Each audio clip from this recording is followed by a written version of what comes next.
Hey, it's me, MLB. Here is Pool Chapter 69, and this one is titled Touched by a Quirk. Cautiously you approached him once the students had left to get changed. So, how did your patrol go? You asked. Routine, he stated, not looking at you. Came across one disturbance, but it resolved quickly. Oh, you said, still feeling like something was wrong. Are you okay? You reached out and touched his arm gently, and he pulled away and looked at you. Yes, I'm fine, he replied, keeping his distance from you. Shota? You asked, feeling even more hurt. It's as if he'd forgotten that you two were dating. Don't call me by my first name, he said sternly. I don't know why you're suddenly feeling the need to touch me and call me by my name when we're colleagues, but I'd appreciate if you didn't do so. Pain shot through your heart, and you just stared at him with a hurt look on your face, then nodded and pulled your hand back to your side and dropped your gaze to the ground. Oh, go and change, you mumbled, quickly walking past him and wiping a tear that escaped your eye. What's happened?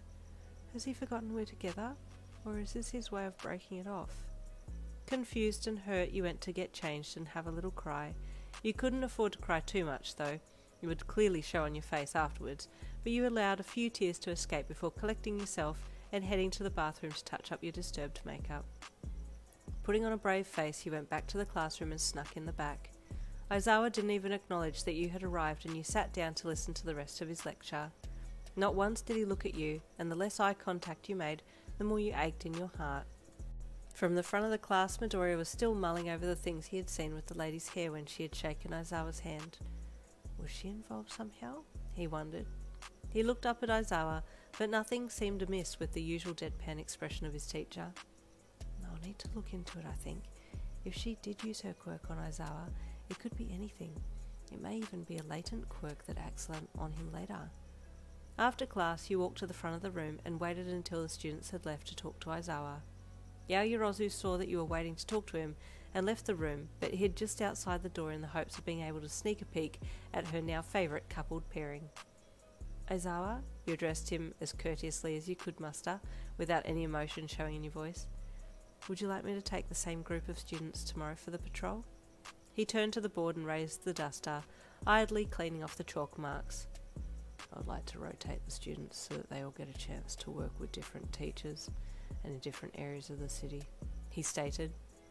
Oh, I see, you said, feeling like you might be okay now, since he had responded normally to your question. Maybe he had felt that the students were still around before and didn't want to show that we were in a relationship, he thought. Maybe he does still remember that we're dating. Will we have a chance to talk tonight? You asked softly. Or do you have work? He turned and looked at you with his usual bored expression, and your heart twisted in your chest. We have nothing more to discuss, he said bluntly, and you quickly looked down. Okay, you replied, barely above a whisper, walking around him and heading out the door. You were in such a hurry to get away that you didn't see Yaoyorozu quickly hide in the next classroom down, and she poked her head out to watch you go, her heart nearly shattering at the things she had heard and seen. Are they not on good terms? Did they ever fight? I don't ever remember seeing anything happen, she thought sadly, desperately wanting to run after you and hug your broken form. You left the school grounds and made your way home as quickly as possible, but unfortunately the tears had already started to fall as you got halfway home, and by the time you reached your apartment your makeup was all smeared across your cheeks and you couldn't see properly because of the tears. That night you skipped dinner and cried yourself to sleep. What had happened? Why didn't he want anything to do with you anymore? Over at the dorms, Midoriya was lost in thought, his brows scrunched with concentration as he sat in the middle of the busy lounge room area trying to figure out what he should do next. You look like you got something on your mind, Eureka commented to him as she walked past. You've been sitting there with that same expression on your face for the past hour? Oh, have I? Midoriya asked with surprise as he looked up at her. Something happened today and I can't seem to make sense of it, he admitted, going back to his concentrated look. What happened? She asked, sitting down opposite him.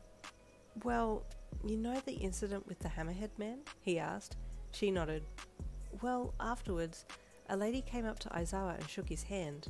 From where I was standing it looked like her hair grew. What does that mean? Eureka asked. I'm not sure, but I think it was a tell of her quirk.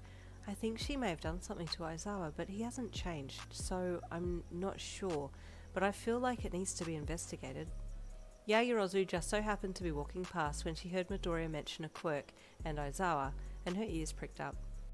"Sorry, Midoriya, would you mind just repeating what you said?" she asked politely, putting her tub of laundry down and walking over. He explained what had happened that day with the guy who was smashing things during their patrol, and Yaoyorozu listened intently. "And this lady came and shook his hand after?" she confirmed. "Yes, after the male had been captured, she walked through the crowd and thanked Aizawa for capturing him, and then shook his hand and left." "Did anyone else come and shake his hand and thank him?" Yaoyorozu asked him.